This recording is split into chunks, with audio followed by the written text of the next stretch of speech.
C'était une très forte personnalité, un caractère bien trempé.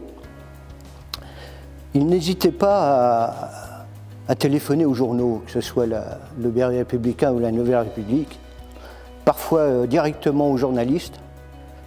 Et nous sommes quelques-uns à avoir eu des moments de tension, mais avec lui, il était facile de s'expliquer.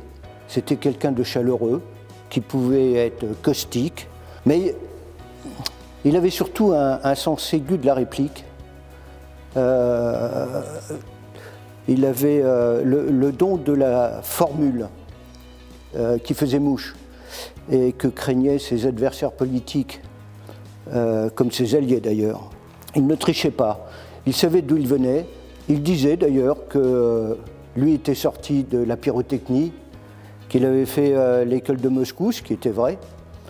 Mais je crois qu'il éprouvait une certaine fierté à tenir la dragée haute face à des adversaires politiques qui étaient sortis de l'ENA ou qui avaient fait HEC. C'était un redoutable débatteur et un analyste subtil, lucide, fin de la vie politique. Il s'était fait une sorte de devise, français berrichon communiste. Il avait été élu par une ville qui n'était pas et qui n'a jamais été communiste. Mais très vite, il s'est fait apprécier de cette ville qui, chaque fois, l'a réélu en tant que député ou maire avec des scores de maréchal. Une ville à laquelle il était attaché, qu'il défendait âprement, comme par exemple quand le printemps de Bourges a lorgné à un moment donné vers la ville de Montpellier. Il était facile à aborder et il employait un vocabulaire que comprenait tout le monde. C'était ce qu'on appelait à l'époque les faits JR, en référence à un feuilleton américain, Dallas, qui était en vogue à l'époque. Et il avait joué le jeu.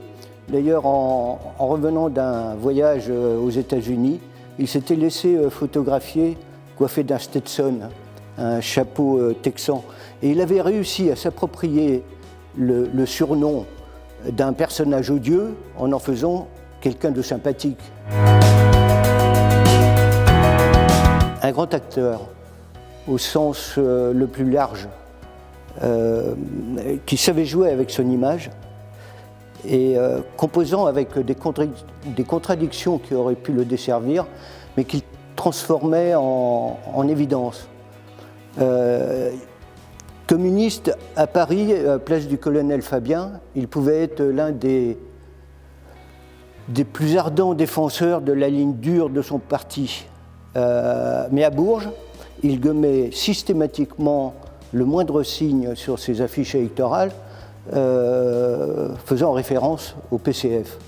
Il disait qu'à Bourges, il était l'élu de tous, et que s'il avait une bannière à brandir, c'était celle aux couleurs de la ville. D'ailleurs, quelque chose d'étonnant, c'est qu'il était très attaché à la ville, mais à ma connaissance, il n'y a jamais habité.